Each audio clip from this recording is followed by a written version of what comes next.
আমরা মাছে ভাতে বাঙালি, তাই আজকে তোমাদের তৈরি করে দেখাবো বাঙালির সব থেকে প্রিয় খাবার ইলিশ পাতুরি। তাই ভিডিওটা না টেনে সম্পূর্ণ দেখার অনুরোধ রইল। শুরু করছি মহান ঈশ্বরের আশীর্বাদ আর তোমাদের ভালোবাসা নিয়ে।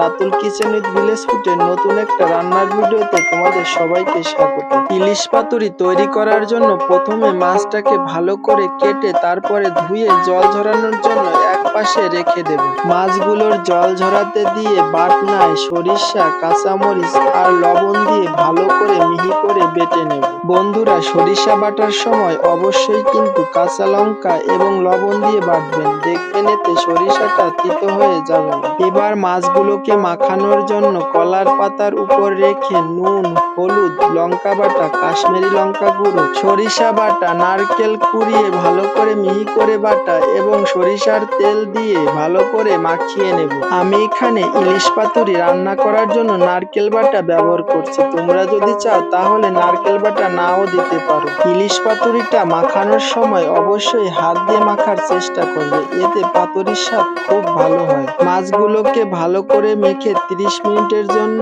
রেস্টে রেখে দেব। এদিকে কলার পাতাগুলো পরিষ্কার করে ভালো করে সেঁকে নেব। সেঁকে রাখা কলার পাতার উপর এবার এক এক পিস করে মাছ দিয়ে দেব। মাছের উপর একটা করে কাঁচা লঙ্কা দিয়ে দেব। তোমরা যদি চাও তাহলে দুটোও দিতে পারো, আবার নাও দিতে পারো। সবকিছু দেবার পর এবার কলার পাতা চারিপাশে ভাঁজ দিয়ে বেঁধে নেব।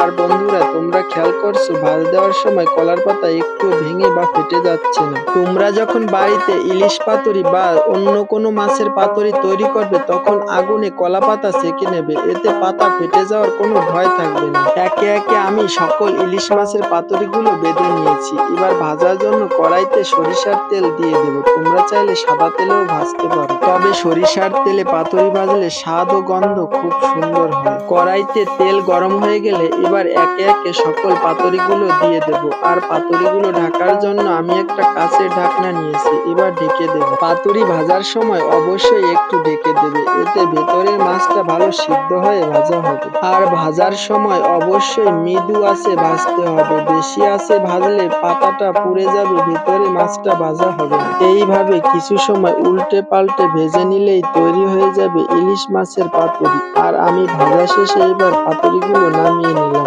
একে একে সকল পাতুরিগুলো কড়াই থেকে নামিয়ে নিয়েছি। এবার কিছু সময় ঠান্ডা করে তোমাদেরকে একটা পাতুরি খুলে দেখাচ্ছি যে ভিতরে কেমন ভাজা হয়েছে। আমি তো তোমাদের ইলিশ মাছ দিয়ে পাতুরি রান্না করে দেখালাম, তোমরা চাইলে অন্য কোনো মাছ দিয়েও এভাবে পাতুরি রান্না করে খেতে পারো। আর রান্নাটা যদি ভালো লাগে তাহলে অবশ্যই চ্যানেলটাকে সাবস্ক্রাইব করে লাইক, কমেন্ট এবং শেয়ার করবেন। আর যারা ফেসবুক পেজে দেখছেন তারা পেজটাকে ফলো করবেন।